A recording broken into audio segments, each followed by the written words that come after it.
it's Rob and welcome to Axel's Garage. Of course, we are on a trip to pick up a new old vehicle, new to us, old to everybody else, but Mother Nature has got to snow, it's cold, it's sleet, it's snowy, and just nobody's cooperating. So we got to bring this vehicle 400 miles home. We're going to drive it home, but however, we're 825 miles into the trip already.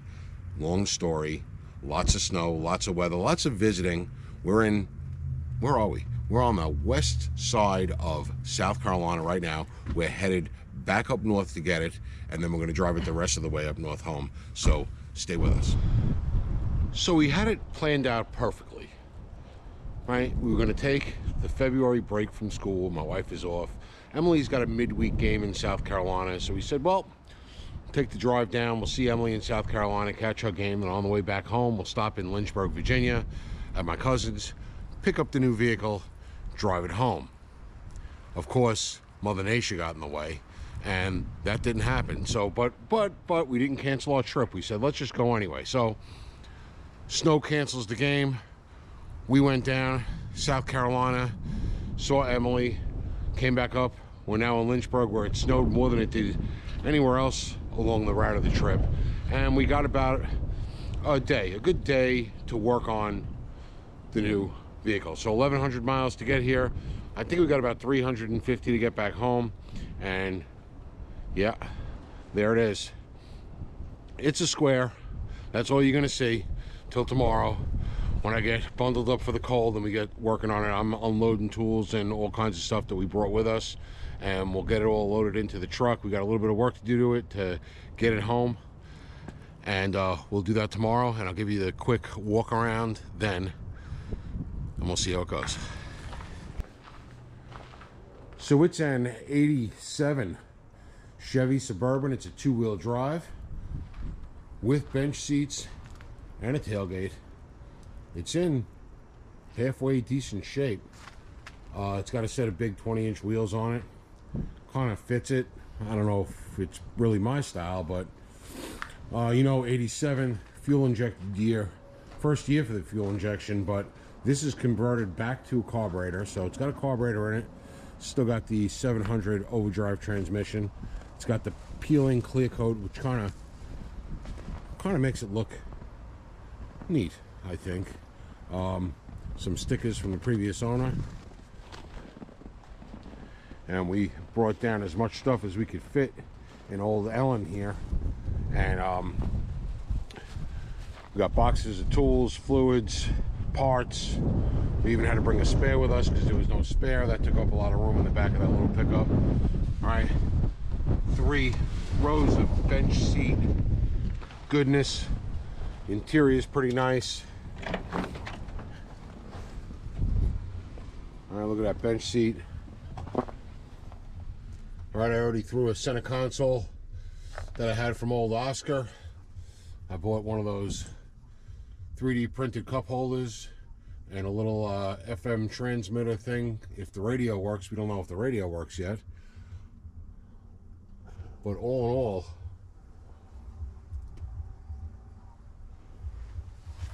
it's pretty neat. But like I said, we do have some work to do, and we'll get to that tomorrow. It is like about 27 degrees right now and windy, and snow is still getting some sun, so it's melting off. So hopefully I'll have some dry ground to work on tomorrow. All right, I know I keep saying tomorrow, but the girls are going shopping, so I don't want to go shopping. So I'm gonna sit here. By the way, this truck name is Blue, or Bluey. We've been calling it Blue and Bluey. I think we're going with Bluey. But check it out here. It's even got the clock. And look at that. It works. Now, I don't know if it keeps time, but it works. It's, what time does that say? It says a little more than 3:45. Oh, whoa. That has got the right time. So not only does it work, but it keeps time. Holy cow. There's a little sticker on there. I don't know what that sticker means, but it's covering the check engine light because they converted it over to a carburetor and it throws a light. It's got the radio in it. That's my big concern sitting in here right now is the radio. So I went on eBay for the creature comforts for the ride back, and I got a what do you call that plastic? It's the 3D printer. That's what I was looking for. 3D printer cup holder that is supposed to like click into the ashtray here. Let's get rid of this thing. We'll talk about that in a second. So it goes in like sideways. If I can get it out. Ugh. Anyway, it's got two little cuts in it so that you put it in and you put it down sideways like that. And then you got these cup holder inserts that pop in. It's a little more bouncy than I thought. Maybe I'll wedge something up here so it's not as bouncy. But it's a little bouncy, and then they give you these two little cubbies. They give you one that you can use in place of the ashtray with the cup holder and one without the cup holder. The difference in thickness on the bottom. But that came in the box with this. It was about 45 bucks on eBay. It seems to be pretty good. A little bouncy, but I guess once you put something in it that's got a little bit of weight on it, maybe it'll hold it. We'll see. We'll see how we like it. And then what I've used in some of the old cars in the past was this little device here. You could charge your phone. It's got a USB-C in it. It's got two USBs, one to charge the phone, one to play the music. And it also wirelessly transmits to the radio. So you plug that in and hopefully it'll play to the radio. The problem is we don't even know if the radio works or if the radio speakers work.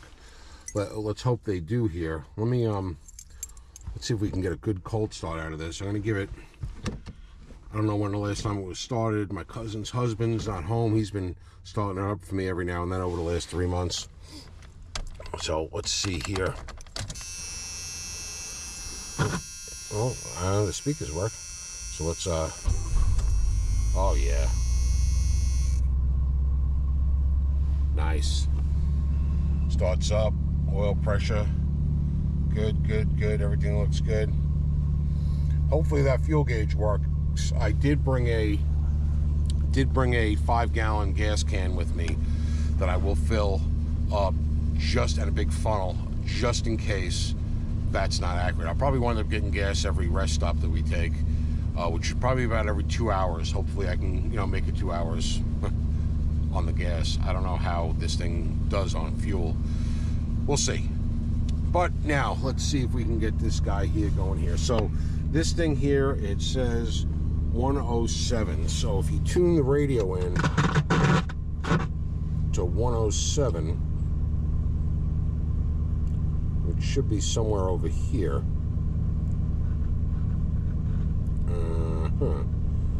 All right, so let me see if I can get my phone hooked up to that. Okay, so there it comes in. It comes in as the BC62. Bluetooth connection success. Oh, look at that. Awesome. So now, Bluetooth connection success. So, I might not be directly on it because it was a little staticky, but let's see if I try to play. How do I play music? Let's go to that. Okay. I got music. It's really low though. Maybe the volume on my phone. Oh, yep. Okay, before I get demonetized there. Okay, so that works. Stand by. Let me just check this out a little bit off camera. All right, so the radio works. The tone adjustment works. The front and rear adjustment works. The front speakers are a little crapola, but the rear speakers seem to work halfway decent. So if I favor it to the rear and just grab the front, I think I'll have enough radio where I can get a little bit of tunes for the road and a little bit of, because it's going to be about an 8-hour drive probably. So I'll have a little bit of tunes, a little bit of news radio, talk radio, maybe a podcast or something, and I'll be able to go. But I'm happy with that. I can get by. If otherwise, I would have gotten some kind of Bluetooth speakers. So the next thing I did was on the Amazons, I ordered a phone mount. So let's see if this phone mount can plop in where we need it. So we got cup holders, we got radio. Cup holders, radio. We got our trusty old center console here that's filled with sample packets of Tylenol and a rag just in case we gotta defrost the window. I used to use this in the Chevelle all the time. It's got cup holders and a place to put your arm on a bench seat drive. And now let's see if this phone mount will work for us. We need something that's going to come up over here and maybe hang like right here or so. That'd be pretty good. So this phone mount has got a nice long doohickey there. I could probably stick it somewhere about right there or like that and bring it right down over here. Oh, look at that. As soon as I start videoing. All right, well, phone mount, pretty good. This little dicky back here doesn't really stick too well. Have to figure out something, but that's supposed to stop it from, you know, bouncing. Didn't stick on the dash. I didn't try cleaning the dash, you know, because it looked fairly clean, but I think I'll be all right. All right, so inside, I am done except for my little tiny American flag pillow that I use for the lumbar on the bench seat trips. The heat works. Let's see here. I'm getting on heat. The heat blow motor works. Heat comes out nice. That actually smells nice too. It smells nice and clean in here. I think my cousin's husband might have cleaned this because it smells really clean. Wow. All right, so now what do we have to do? Well, there's two things going on. We got a squeaky alternator belt, and when I bought it back around Thanksgiving, it was really cold. But I went out and I started putzing with it, and the belt was loose. So I'm like, oh, the belt's loose. So I tightened the belt. And the more you tighten the belt, the more the belt would misalign. So I got a bracket issue going on with the, it's the pivot bracket on the alternator. So I brought a couple of different options with me so we can get that fixed and align that belt good. Then I noticed the TV cable, throttle valve cable for the transmission, which controls your line pressure and shifts, which is a critical adjustment on the 700 R4s. Any of you that have had them or burnt one up, ask me how I know. Wasn't crazy about how that looked. So I got a new TV cable, and I'm gonna want to put the new TV cable in and adjust it properly before the trip. So that's on my schedule for tomorrow. I think what I'll do is maybe I'll see if I can do this alternator quick tonight before it gets dark, and then tomorrow I have most of the day to futz with the TV cable, get all that done, load it up, you know, make sure my fluids are good. And I brought 6 quarts of oil. I brought 6 quarts of transmission fluid because I might lose a little taking the TV cable out. You know, fill it up with fuel and make sure I'm good, and then we're going to get a good early start on Saturday to get home. So let's see what this alternator looks like, and maybe we'll knock it out. So excuse the electric fan noise, but if you see that alternator bracket, I don't know, from that angle there, you can see how it's sort of towards the top of the alternator pulley. It's going out to the left side there. So I think it's this bottom bracket.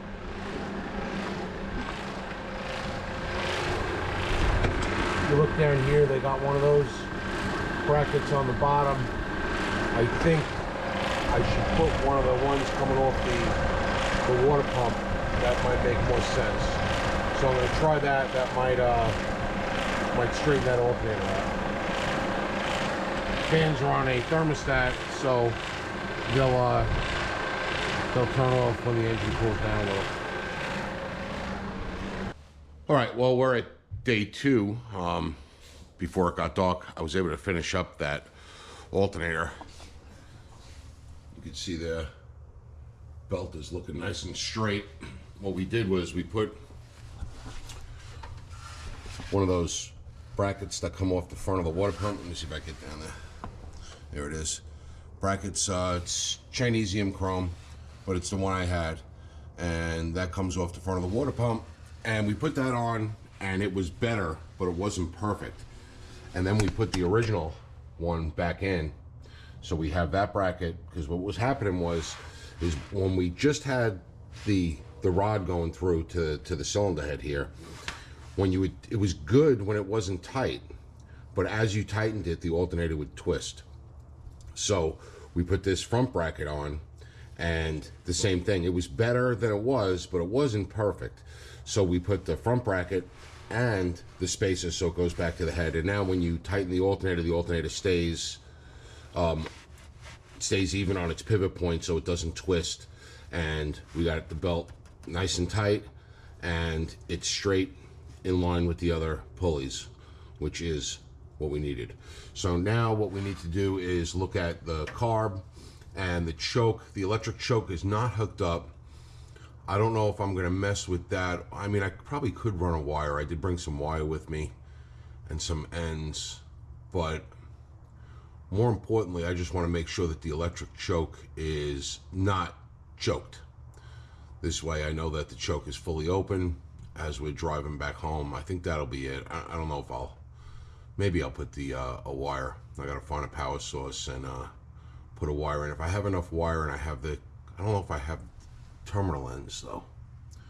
We'll see with that, but let me get this air cleaner off first and see and make sure that the choke is off, and that the guy before me, we'll call him the previous owner, that the previous owner adjusted it so that the choke is off, to make sure that we're not choked while we're driving.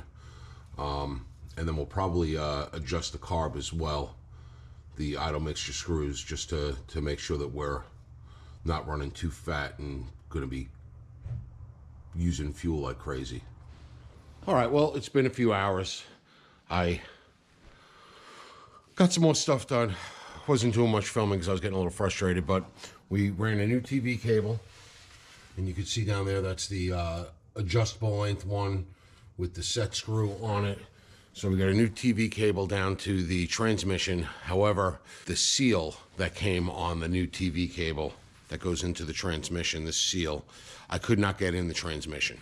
And now some people said online to put it in first and then put the cable in, and I tried that, could not get it to go in the hole.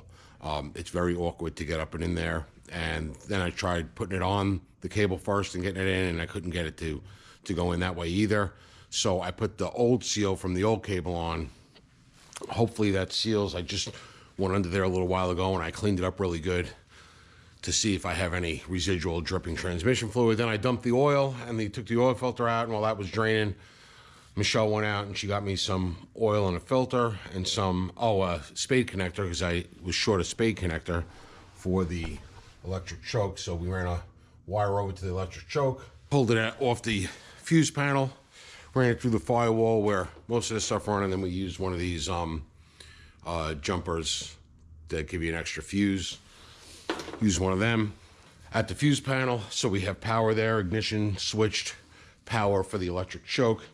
And now I am just going to finish up the oil change and then just get it started and see if I can get the carb and the electric choke all adjusted properly. Okay, so we got everything buttoned up, and then we saw a transmission leak, and the transmission was leaking from where the TV cable goes into the transmission. Now, I used the old gasket because I couldn't get the new one in. It wouldn't fit. However, I did remember, I think I said it before, reading online, that you got to put the O-ring kind of gasket in the transmission and then slide the TV cable mount in.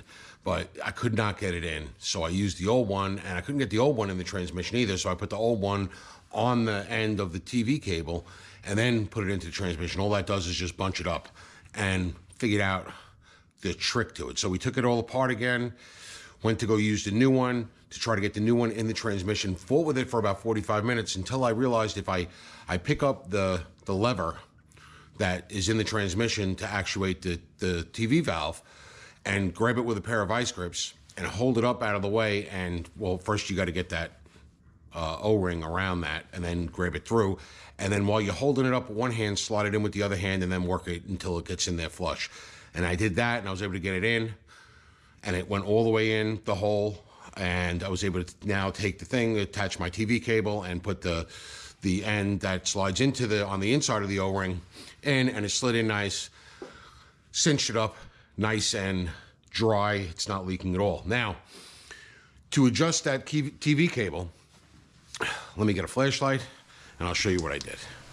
So we have that adjustable TV cable. So you got to adjust the pull using that little brass, where am I? Using the little brass set screw kind of thing to lengthen, to shorten your cable rather, so that you're getting the right pull. So you pull it by hand. You just start to pull it out until you feel that you're hitting something. Just you don't want to hit hard. It's a light hit. So when you get that light tap, you know that you're bringing the lever, and it's just touching the throttle valve assembly, because there's a lever in there, and as you pull the cable, the lever hits it. So it's metal on metal, and you can feel that just a little bit, and then you just bring a little bit more cable pull, and then tighten that thing down. Start it up, and with a transmission pressure gauge, right? We have one here. It goes threads in 1/8 NPT. These are at Harbor Freight for like $40. They're really helpful. Threads into the side of the transmission, and at idle, it's idling around 70 to 80 PSI, somewhere in there. But it's over here somewhere. The pressure really doesn't matter all that much. What you want is, as soon as you give it gas, the pressure jumps, and then you know that you're adjusted properly. If you have to give it any more than just a little bit of gas, for that pressure should come up as soon as you give it gas. So if you make it a little tight, you could always lengthen the cable with the adjustment, the fine tuning adjustment in the back to loosen it. To tighten it though, you have to redo the set screw. So right now, as soon as you go to give it gas, it jumps. I'm kind of happy with that. The way it sits now, I'm going to go for a test drive. If need be, I can, if it feels like it's shifting early, then I know that I need a little bit more pressure. If it feels that it's shifting long, I could always use the sleeve adjustment in the TV cable to bring it out a tooth or so to soften it. You're always better on the erring on the side of being too tight than being too loose. Being too loose is where you run into problems and you don't have enough line pressure and you burn your transmission up. So I'm going to go for a ride and we'll see where we shift at. If I got to adjust it, I'll just adjust it out a little bit more and then we'll be good to go. All right, got up fairly early this morning, Saturday morning. It's cold, but it's a nice day. Warmed old Bluey up here. We're loaded up. I got coffee. I got all my gadgets. Got the chips on. We got it's 110 mile to the first stop that we stop at. But we got a nice day. Seems to be running nice and smooth. Took it for a little test drive last night after dark when we finished up. First to second gear shifts right around 20. So between the pressure and then second to third gear shifts at around 30 on moderate throttle. Those are both on moderate throttle. It does go into fourth gear, although I don't feel it real good. You really got to pay attention for it to feel that fourth gear. I don't feel lockup, but that doesn't mean it's not happening. But I think we're okay with that TV cable. You know, adjusted it with the gauge so we know we're getting more pressure when we give it some gas. And we're cruising here.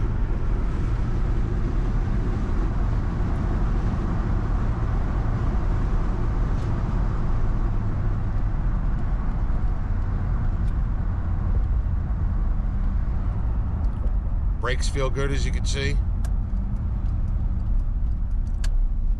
We're traveling 29 north from Lynchburg, and we're going to stop in the Harrisonburg area is our first stop. So we'll see you there.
stop, which is about the halfway point for us.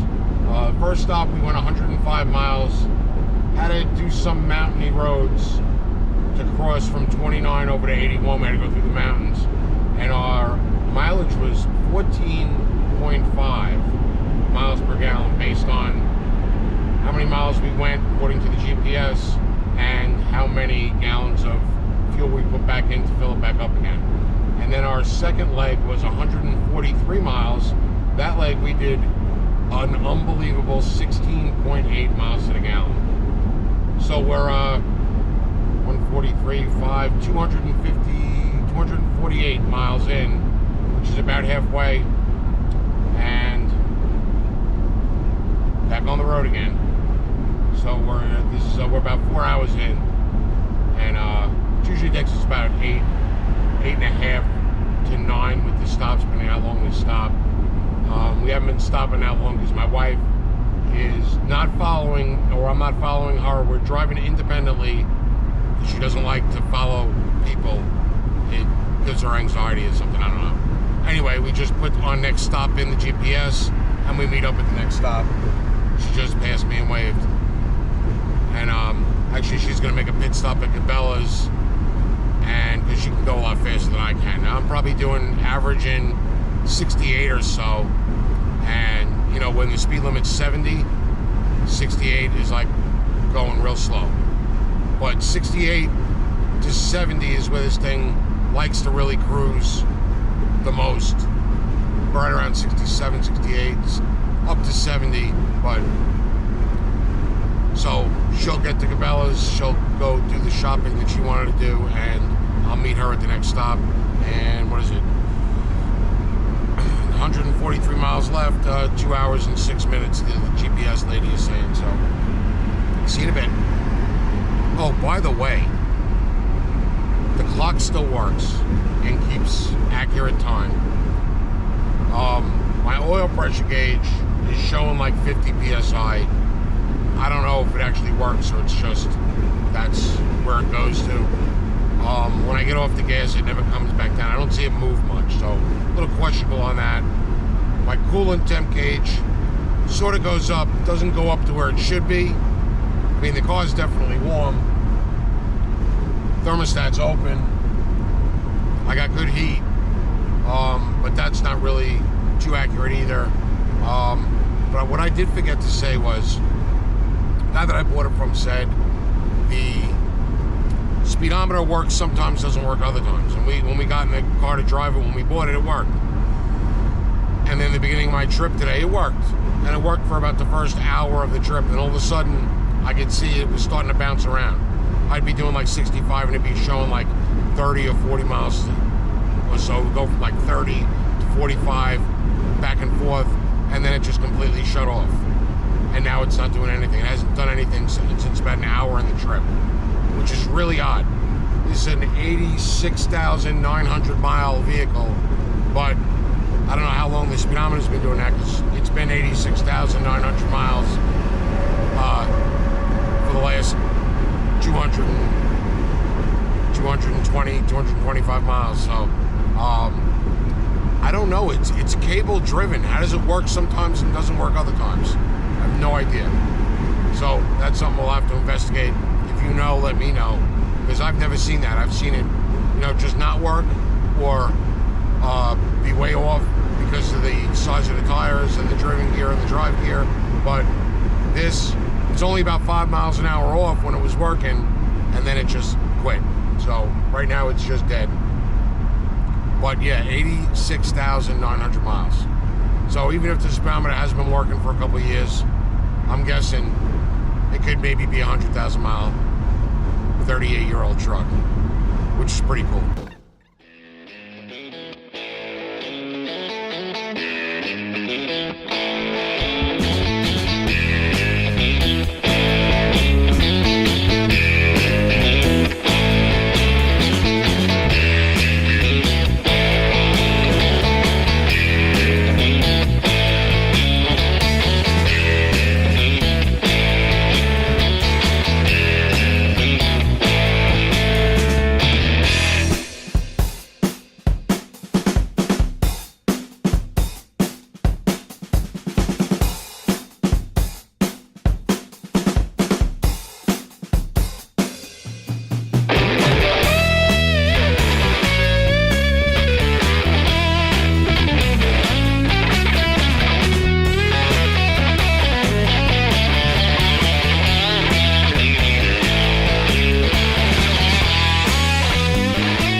496 miles altogether. Our average on fuel over the course of the whole trip was just over 16 miles per gallon. We did like a 14.5, a 16.2, a 16.8, and a 16.7 or a 16.6. Just over 16. Let's say 16 and a quarter miles per gallon. And old Bluey here made it home, ran awesome. We got a whole list of little things we need to address, little things here or there, windows that don't go up and down, door locks that aren't working, latches that aren't working. I got to stick my hand out the window to get out of the car, but little things, work in progress. I don't know if I can let this one go. This might be a keeper. This might be a long time keeper. Hope you enjoyed the video. More to come with Bluey, and as always, thanks for watching.